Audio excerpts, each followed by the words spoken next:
श्री स्वामी समर्थ. नमस्कार. मी नंदिनी. माझ्या यूट्यूब चॅनलवर तुमचं खूप मनापासून स्वागत करत आहे. तुमच्या मनातील सर्व चांगल्या इच्छा स्वामी महाराज पूर्ण करो ही स्वामींच्या चरणी प्रार्थना करते आणि आजच्या या नवीन व्हिडिओला सुरुवात करते. तर पहा, उद्या वार आहे गुरुवार, दिनांक 22 फेब्रुवारी आणि या दिवशी आलेला आहे गुरुपुष्यामृत योग. तर ज्या वेळेस पुष्य नक्षत्र गुरुवारी येते त्या दिवशी गुरुपुष्यामृत योग हा तयार होत असतो. गुरुपुष्यामृत योग हा अगदी दुर्मिळ योग आहे आणि हा वर्षातून फार कमी वेळा येत असतो. गुरुपुष्यामृत योग हा अतिशय शुद्ध आणि पवित्र दिवस म्हणून मानला जातो आणि या दिवशी काही वस्तू खरेदी केल्याने त्या वस्तू चिरकाल टिकतात. म्हणजे या दिवशी जर आपण सोनं नाणं खरेदी केलं तर ते आयुष्यभर आपल्यासोबत राहतं, ते मोडायची वेळ आपल्यावरती येत नाही. त्यामुळेच या दिवशी पहा, बरेच जण घर खरेदी करतात, गाडी खरेदी करतात, जमीन खरेदी करतात.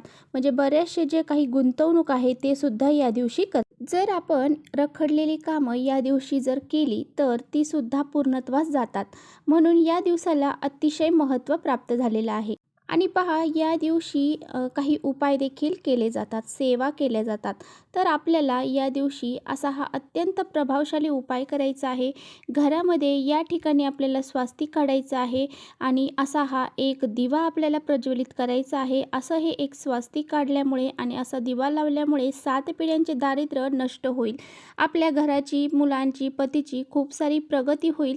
हा जो योग आहे ना, हा योग अतिशय महत्त्वाचा योग आहे. तर हे स्वास्तिक कुठे काढायचं आहे, हा दिवा जो आहे तो कुठे लावायचा आहे, याबद्दलच आजच्या व्हिडिओमध्ये आपण जाणून घेणार आहोत. त्यामुळे व्हिडिओ कुठे स्किप न करता शेवटपर्यंत नक्की बघा, जेणेकरून तुमच्यापर्यंत योग्य ती माहिती पोहोचेल. आणि आपल्या चॅनलवर जर तुम्ही नवीन असाल तर चॅनलला सबस्क्राईब करा.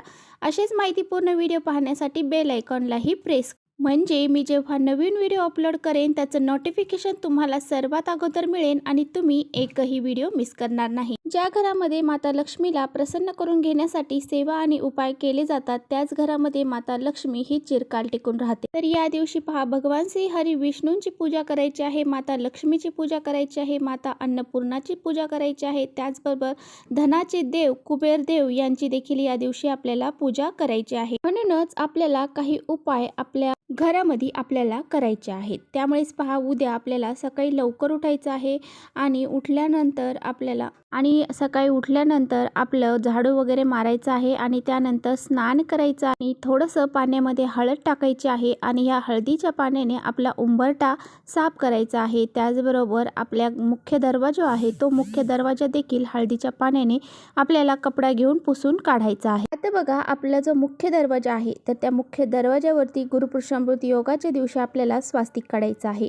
तर हे स्वास्तिक तुम्ही हळदीच्या साह्याने काढू शकता आणि त्या स्वास्तिकला आपल्याला 4 बिंदू काढायचे आहे. साईडनी 2-2 रेषा द्यायच्या आहेत. हळदी कुंकू अक्षदा फूल आपल्याला व्हायचं आहे. धूपदीप दाखवायचा आहे.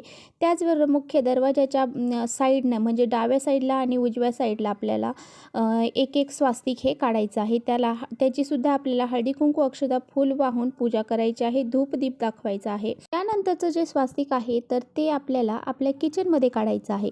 जो किचन वटा आहे आपला, त्याची जे काही भिंत आहे पहा किचनची, त्या भिंतीवरती स्वास्तिक काढायचं आहे. हे स्वास्तिक काढताना गाईचं गावरान तूप घ्यायचं आहे अगोदर, त्याने आपल्याला स्वास्तिक काढायचं आहे. त्यानंतर आपल्याला हळदीने त्यावरती गिरवायचं आहे, म्हणजे त्यावरती हळदीने स्वास्तिक काढायचं आहे. त्या स्वास्तिकला देखील 4 बिंदू आणि साईडला 2 रेषा द्यायच्या आहे. त्या स्वास्तिकच्या आपल्याला पंचोपचार पूजा करायची आहे. हळद कुंकू अक्षदा फूल अर्पण करायचं आहे. धूपदीप दाखवायचा आहे. असं आपण पूजा केली तर आपल्या घरामध्ये अन्नपूर्णा मातेचा देखील सदैव वास राहील. यानंतरचं स्वास्तिक जे आहे तर ते आपल्याला आपली तिजोरी जी आहे त्या तिजोरीमध्ये काढायचं आहे. त्या स्वास्तिकची देखील आपल्याला पंचोपचार पूजा करून घ्यायची आहे. हळद कुंकू अक्षदा फूल व्हायचं आहे आणि धूपदीप दाखवून घ्यायचा आहे. अशा प्रकारे आपल्या तिजोरीमध्ये स्वास्तिक काढल्यानंतर त्यानंतर आपल्याला स्वास्तिक जे आहे तर ते तुळशी वृंदावनवर काढायचं आहे. तुळस जिथे आपण लावलेली आहे त्याच्या समोर जरी आपण हे स्वास्तिक काढलं तरी चालेल, किंवा मग त्याची जी कुंडी आहे पहा त्या कुंडीवरती सुद्धा तुम्ही हे स्वास्तिक काढू शकता. कारण पहा, या दिवशी लक्ष्मीची पूजा करण्याला अनन्यसाधारण महत्त्व आहे. त्यामुळे पहा, आपल्या तिजोरीत लक्ष्मीच आहे, त्यामुळे तिचे पण तिथे आपल्याला स्वास्तिक काढायचं आहे. आणि जे तुळस आहे, तुळशीला सुद्धा लक्ष्मीचं स्वरूप मानलं जातं, त्यामुळे आपल्याला तुळशी मातेसमोर सुद्धा असं स्वास्तिक काढायचं आहे. आता पहा आपल्याला अजून एक स्वास्तिक काढायचं आहे. ते कुठे काढायचं आहे तर ते आपल्याला आपलं देवघर आहे, देवघरची मागची साईड असते पहा, बॅक साईड, त्या बॅक साईडला एक स्वास्तिक आपल्याला काढायचं आहे. ते स्वास्तिक काढून झाल्यानंतर त्याचीसुद्धा आपल्याला पूजा करून घ्यायची आहे. असे हे 7 स्वास्तिक आपल्याला काढायचे आहे. 7 अंक जो आहे तर तो अतिशय शुभ मानला जातो, त्यामुळे आपल्याला 7 स्वास्तिक काढायचे आहे. स्वास्तिक हे मांगल्याचं प्रतीक मानलं जातं आणि त्याचा अर्थ कल्याण असा होतो. तर पहा स्वास्तिकमध्ये सूर्य, चंद्र, वायू, साक्षात लक्ष्मी, विष्णू, ब्रह्मदेव, महादेव, त्याचबरोबर गणेश, कार्तिक, पार्वती अशा अनेक देवतांचा स्वास्तिकमध्ये समावेश झालेला असतो. म्हणूनच स्वास्तिकला अतिशय शुभ मानलं जातं आणि कोणत्याही कार्यामध्ये पहा, शुभ कार्यामध्ये स्वास्तिक हे असतेच आणि आपण ते स्वास्तिक हे काढतो. तर पहा ज्यावेळेस हा शुभ योग आहे, गुरुपुष्यामृत जो योग आहे, तर सकाळी 7:05 ते संध्याकाळी 4:45 पर्यंत तुम्हाला हा जो उपाय आहे तर तो करायचा आहे. बघा आपल्याला अजून एक स्वास्तिक काढायचं आहे. ते कसं काढायचं आहे, दिवा लावायचा आहे, तो कसं लावायचा आहे याबद्दल आपण जाणून घेऊया. तर एक आपल्याला प्लेट लागणार आहे किंवा कोणत्याही प्रकारचं तुम्ही पितळाचं प्लेट असेल, ताम्हण असेल ते घ्या. त्यावरती आपल्याला हळद आणि कुंकवाच्या साहाय्याने स्वास्तिक काढून घ्यायचं आहे. स्वास्तिकला आपल्याला 4 बिंदू द्यायचे आहेत, साईडने 2-2 रेषा द्यायच्या आहेत.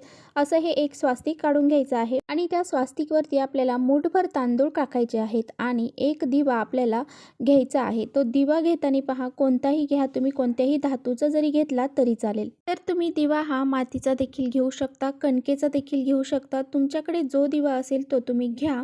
त्यानंतर त्यामध्ये शुद्ध गाईचं तूप आपल्याला घालायचं आहे. ते बघा बऱ्याच जणांच्या घरी तूप हे नसतंच. मग काय करायचं, तर तूप नाही तर तुम्ही तेल जरी घातलं तर त्यामध्ये थोडीशी हळद त्यामध्ये आपल्याला कलावेची वात घालायची आहे.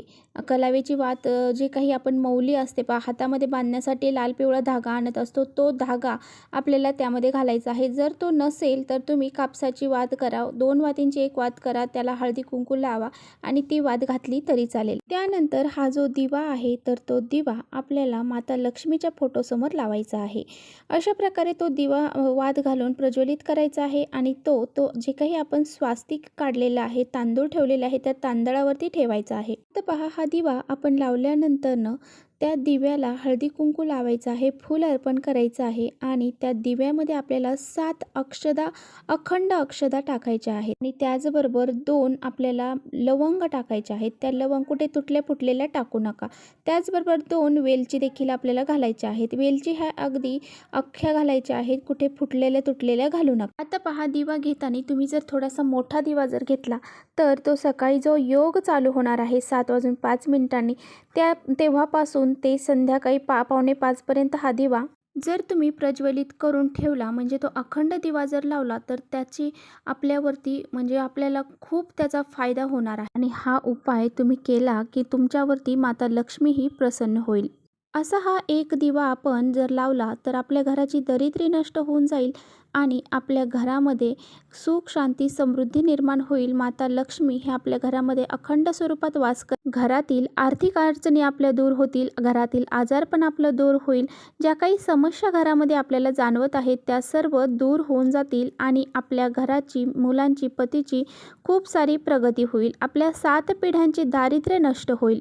तर पहा हा दिवा लावल्यानंतर आपल्याला श्री सूक्ताचं 1 वेळा पठण करायचं आहे. त्याची फलश्रुती देखील आपल्याला म्हणायची आहे. त्याचबरोबर माता लक्ष्मीचा जो मंत्र आहे किंवा तुम्ही 99 मंत्रसुद्धा 108 वेळा म्हणू शकता. ही जी सेवा आहे तर ती माता लक्ष्मीची अगदी उच्च कोटीची सेवा आहे आणि माता लक्ष्मीला मनोभावे प्रार्थना करायची आहे, हात जोडायचे आहे आणि आपल्या घरातील संकट दूर करण्यासाठी प्रार्थना करायची आहे. आपल्या ज्या इच्छा आहेत त्या आपल्याला व्यक्त करायच्या आहेत. माता लक्ष्मीला आपल्या घरामध्ये अखंड स्वरूपात नांदावे अशी प्रार्थना करायची आहे. माझ्या घरातून कुठेही जाऊ नको, माझ्या घरामध्ये जी काही दारिद्र्य आहे, अलक्ष्मी आहे ती दूर होऊ दे अशी प्रार्थना माता लक्ष्मीला मनोभावे करायची आहे. तर चला इथेच करते व्हिडिओचा एंड. व्हिडिओ आवडला असेल तर नक्की लाईक करा. चॅनलवर नवीन असाल तर चॅनलला सबस्क्राईब करा. परत भेटूया अशा छानशा व्हिडिओसोबत. तोपर्यंत श्री स्वामी समर्थ.